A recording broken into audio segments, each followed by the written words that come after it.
So I've done 3 Theorycraft builds on Prismatic now, one for each class. Bungie released the list of class items in the latest TWID after my Warlock and Titan videos were uploaded. I briefly talked about my wish list for both classes and both builds specifically for the perks on the class items, and I gotta say that I'm pretty surprised, in a good way.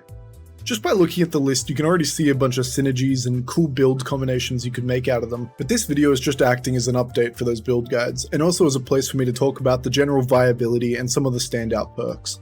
The links for all these videos will be in the description below, as well as the little box in the corner while I'm talking about them. Starting off with the Titan video and build specifically, the Consecration Spam Heart of Inmost Light build. The first column perk, which I'm really looking forward to, is Spirit of the Inmost Light, to replace the ability regen and uptime from dropping the exotic. While we lose the bonus ability damage, which is really tough, we can pivot the build towards a slightly more melee-focused orientation by using Spirit of the Synthoceps in the second column. We can assume that after being surrounded, we get the full 165% bonus damage for our melees and therefore consecrations. This overall trades the slight damage boost from Heart of Inmost Light being given to our Glacier grenades to a massive damage increase on our melees, while maintaining the uptime and cooldown benefits of Heart of Inmost Light. I'm also looking at pairing Spirit of the Inmost Light with some other second column perks like Spirit of Scars and Spirit of Contact. Spirit of Scars from Precious Scars takes the healing effect on matching weapon kills and not the revive effect. This grants us and nearby allies 8 seconds, I believe, of restoration ×1, which is a much needed boost to survivability for this setup. For lower tier content, Spirit of Contact might be a really strong option, giving our consecrations a slight damage boost and setting off Jolted.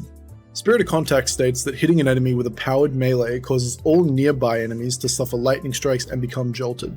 Point contact cannon braces are really fun with Thunderclap on Arc Titan, and I can see the extra AoE being super useful on top of the massive range of consecration.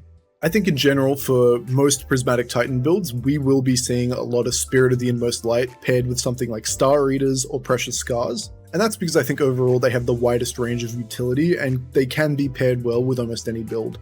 Another combo I was looking at for a different build that I wanted to highlight would be Spirit of the Bear mixed with Spirit of Verity. Spirit of Bear takes the full effect of Ursa Furiosa and shifts it onto Unbreakable's shield, so you move faster with it held out and convert damage blocked back into super energy. From what we've seen of Unbreakable in the promo material, it seems pretty good, doing decent damage and giving a nice survivability boost that we need on Prismatic Titans without knockout.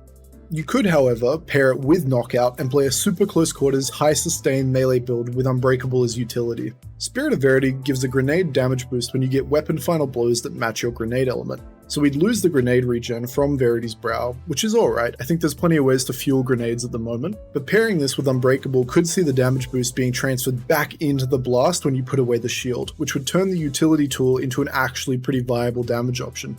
At the moment though, that does need some testing, and it's all kind of food for thought until we get our hands on the new stuff. Now, the Prismatic Warlock build that I covered in a video a little while back didn't have a designated exotic like the Titan build. One quick change I wanted to make to it, now that we've seen in the reveal that Hellion does work with Phoenix Dive, is taking off rifts and using Phoenix Dive. I said it in that video, but now it's come to fruition. This gives us a really good repositioning tool and also a nice burst of healing for ourselves and nearby allies. For exotic class items, there's a lot of really nice options. First up, in the first column, the big contenders are the Spirit of Inmost Light for the ability regen, Spirit of the Necrotic, which just takes the effect in full, gives our Incinerator Snap even more ad clear and damage potential, as well as it opens the door to using Osteostriga or Thorn as a pairing weapon. Finally, and one that we'll have to test out, but I'm liking it the most if it works well, is Spirit of Osmiomancy. We can ignore the better cold snap tracking because we aren't using them, but the boosted grenade recharge on hit, even if it has half of the power of using Osmios and cold snaps on stasis at the moment, it would be a huge option that would generate Transcendence energy, keep Devour up, keep Weaken up on enemies if we're using Facet of Dominance, or funding huge melee energy through Facet of Balance. In the second column, I want to bring up some honorable mentions: Spirit of the Star Eater, Spirit of Synthoceps, and Spirit of Verity. While these are all good, and I think they all have really good use cases on most builds, I think the real winner here is Spirit of Starfire, especially if you pair it with Spirit of Osmiomancy. Now, we all know that Starfire Protocol had its time in the sun and was nerfed pretty substantially, but we're not looking at boss damage here, we're looking at maximizing our ability spam. With the 100% radiant uptime from the rest of the Warlock build, every hit of weapon damage and every weapon final blow gives us chunks of grenade energy back. This also probably works with Transcendence as well, giving us even more reason to run it. But with the Osmiomancy and Starfire recharge boosts, we could definitely see some crazy stuff, and I'm reconsidering grenades as part of the core kit for that build. I'm trying to set it up for quick back-to-back incinerator snaps and maximizing ignitions to the level of the current seasonal artifact and combining that with Devour. But I think now we can see all 3 core abilities having some serious potential for ad clear and taking out high priority targets. For Hunter, I covered the exotic class items in the last video, but for general purpose I think Spirit of the Inmost Light, Spirit of the Star Eater, Spirit of the Foe Tracer, and Spirit of the Gear Falcon are the top options, giving us solid picks for pretty much every playstyle. Specifically for the Hunter build that I talked about in the last video, Spirit of Caliban was the top option. And I actually got the description wrong on that one. I talked about how it could potentially give elemental effects on powered melee final blows, where instead it actually just states an ignition. This arguably makes it better because ignitions are stupidly powerful in every activity.